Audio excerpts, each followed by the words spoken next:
Hey guys, what's up? Scott Lennox here from Hooked on OC and Fishing OC with Brian Tinkler from Sunset Marina and the Ocean City Fishing Center. We're here to give you some updates on the Ocean City Tuna Tournament. It seems like the craziness that is 2020 continues. What a 2020, yep. We can't wait for this year to be over. COVID. Now weather. And tropical depression sitting off the beach on your first official fish day, which was supposed to be today. Supposed to be today. Yep. Long story short, we had originally suspended today as a fish day, and woke up today to a less than favorable forecast and lots of phone calls from smaller boats. So we hit the drawing board again and kind of revisited the parameters of the tournament and came up with a different fishing platform for the weekend. You're having all kinds of questions on why don't you move it, why don't you this, why don't you that. There's lots of different variables that people don't think about when we talk about this kind of stuff. Got the Kids Classic next weekend for the Ocean City Marlin which is Club. an awesome tournament that introduces a lot of kids, first-time fishermen and stuff, and a lot of those kids would be pushed out of fishing if we moved our event. It's a great call. And the other thing was, I heard a lot of, why don't they move it to Monday, Tuesday, Wednesday? We got charter boats involved with this thing. And the weather was no better. We looked at moving it, it really wasn't a solution. If we had a Bluebird Day on Monday, it would have been a no-brainer to add a fish day and go about that. But what we came up with is stick with Saturday and Sunday as fish days, fishing one of 2 days. Okay. So we've ended up with a nice collection of boats.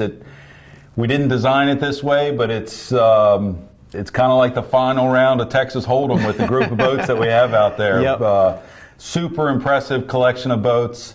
And last checked, and we're still registering a few boats now, we're in the neighborhood of 30 boats, which is not huge numbers for participation, but somewhere north of $290,000 payout for the 30 boats. That's insane. Still, boat for boat, the richest tuna tournament in the world. And that's what's going on this weekend. There's no doubt about it. You're a die-hard fisherman if you're going this weekend. The weather is not very good. And it's really unfortunate because we have junior angler prizes, lady angler prizes, and I don't know that we won't have any junior ladies, but I know we won't have nearly as many as we typically have in our event. And we're disappointed for that, but at this point, it looks like we have a shootout style tournament going, fishing one or two with an unbelievably accredited group of participants. And an insane purse. I mean, you're talking almost $300,000 by the time it's all said and done. It might be $300,000. Right. For 28 to 32 boats probably, and we're going to end up somewhere in that range. That's insane. That is insane. So somebody's going to still get some pretty significant money. We're going to have a couple of real nice paydays.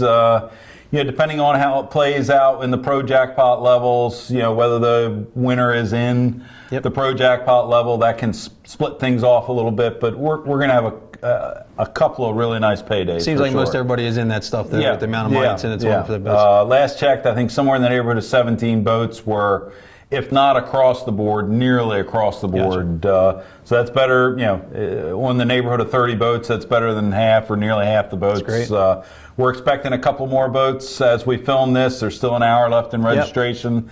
I talked to a couple other guys that when they learned we had modified the format to one or two, they were considering getting back in the game. At this time, though, we know it's not going backwards. Right. We're going to, if anything, it is what it is. If anything, the money will increase. The boats will increase from this point out. Whereas you guys made a really great call. Any boats that were pre-registered, you're offering refunds if they were too small. There again, according to tournament rules, we don't give refunds or anything. We felt like, given that there was a tropical depression sitting on our beach, if there ever was a time to reconsider that rule, this was the time. We want to do everything we can for future to encourage people to pre-register. It helps the tournament as a whole to know what your numbers are going in. It improves efficiency on the registration and scoring side and everything.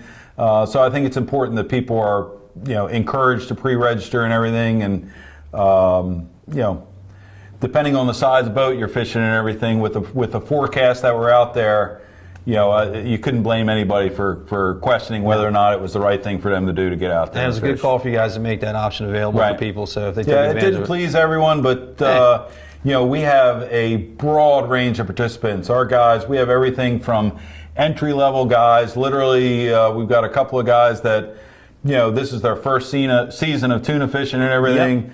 To guys that I would call expert level tuna fishermen, and are kind of at the highest skill level possible of fishing. So we've got everything on both ends of the spectrum and everything in between.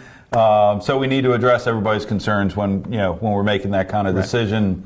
We hope everybody is satisfied with the decision we came up with, and like I said, it was really an effort to give everybody an opportunity to fish if they chose to, or if they wanted to save their money for another day, then hopefully they did that, and we gained a little credibility within the fishing community on both ends from trying to do the right thing. It was a great call. Yeah,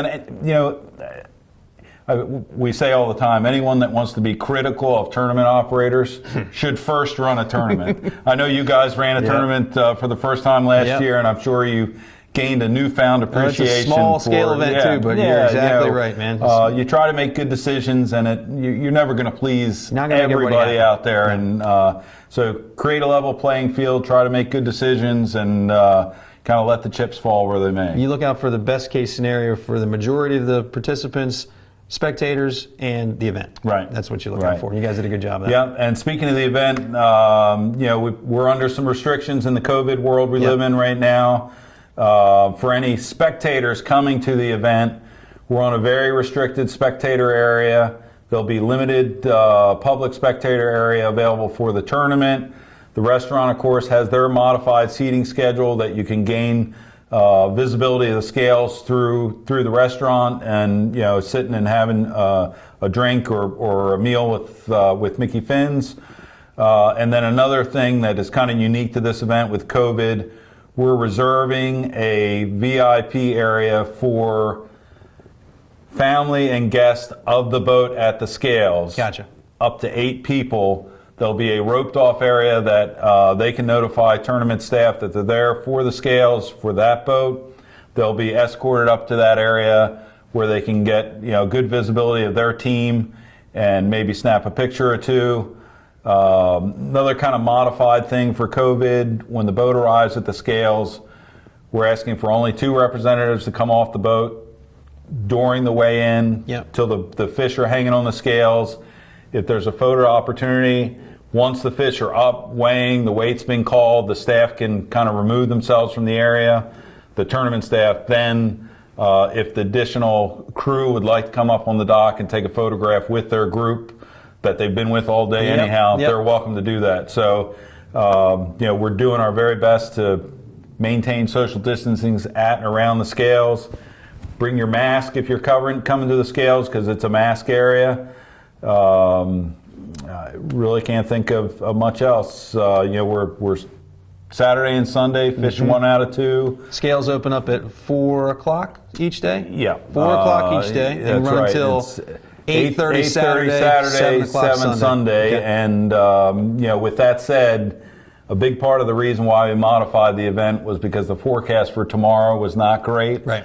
So there are not high expectations for big number of boats to fish tomorrow. We'll do our best to monitor who's fishing, which we'll know based on lay days and when those boats return, so we understand basically when the event may be complete for the evening. And if folks don't feel like coming to the scales because they're nervous about the COVID situation still, I know plenty of people that are in that category. You're in a category where you're more susceptible to the COVID, older folks and things like that. We're showing it at OCTunatournament.com. We'll be doing the live broadcast from the scales, and Matt, myself, Dave will all be doing it from there. Right. Coconut Hedges will be down at the scales too to be doing commentary and that sort of thing. Yeah. So it's the Coconut is actually the weighmaster as well this year. He's pulling double duty, which allows us to shrink our staff down at the scales a little bit, and that's one less person at the scales for us. That's a good call. Sounds like you guys are making the right precautions so everybody can be safe and still enjoy the event. Let's talk new rules now. Got a couple of rule changes. The single biggest rule change was the elimination of the limit of number of rods or lines deployed. We caught a little grief on that from some of the small guys. We may reconsider it down the road, but the the biggest reason why we introduced that or removed that restriction was during a typical captain's meeting, the majority of the questions we get are what constitutes a line. You know, with a planer, whether the rod's being fished on a planer or a downrigger with a release clip, and you know, that alleviates all that. Yeah, it's just we didn't want to put any of the fishermen, ironically, and many times would be the smaller boats, in a position where they may violate rules that they didn't quite understand or anything. So we removed that rule, which may be revisited down the road. The other thing that we did, I believe either last year or the year before, we made it allowable to fight a fish from the rod holder. You know, all these guys are seeing it on TV and everything.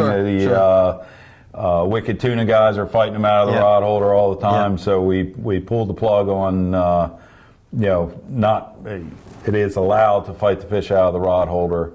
And then the modifications to address the weather situation with the fishing days would be the other changes. Okay. Well, I mean, I'm excited to have the event still going on. You've got to be. I know you had some headaches and some stuff you've had to go through over the last couple of days, but this storm came out of nowhere. Right. A full copy of the rules, by the way, is available at OCTunatournament.com. There's a printable version on there for you, or you can view them right online. Yeah, and that's where you guys will watch the live broadcast too. OCTunatournament.com.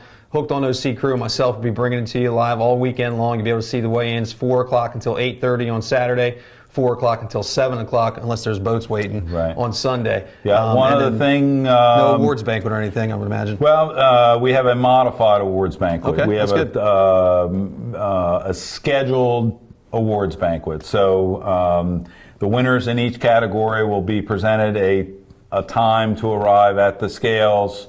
Cool idea. To be presented their check and or award that they won for the tournament. Obviously, if they're not available for that time slot, we would present it at a later date. But you know, there again, to eliminate having to gather a bunch of people in one place, we felt like that was the right thing to do.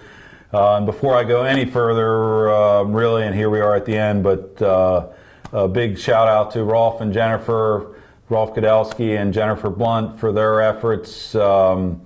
You know, it's kind of been a 15-round fight, and the tournament hasn't even started yet. Very difficult beginning of the tournament, from the changes early on to contacting all the entrants this morning and working through any issues that they may have and making sure they understood what the changes were and everything. It's been a long couple of days, actually way more stressful than a typical sunny day tournament where we have 100 boats show up and ready to go fishing. Yep. And I'm smiling now because I saw Rolf just a couple of minutes ago and told him what we were doing. He said Brian can handle it. He said Brian can handle it. There was no problem of knocking that one off of his list. All right, so looking forward to a great event. Brian, thanks very much. Thank you. We'll see you this weekend. Folks, remember OCTunatournament.com. If you want to check out more of the rules, you're going to watch the event this weekend. OCTunatournament.com. We'll see you at the scales. The Ocean City Tuna Tournament proudly would like to thank all of its sponsors.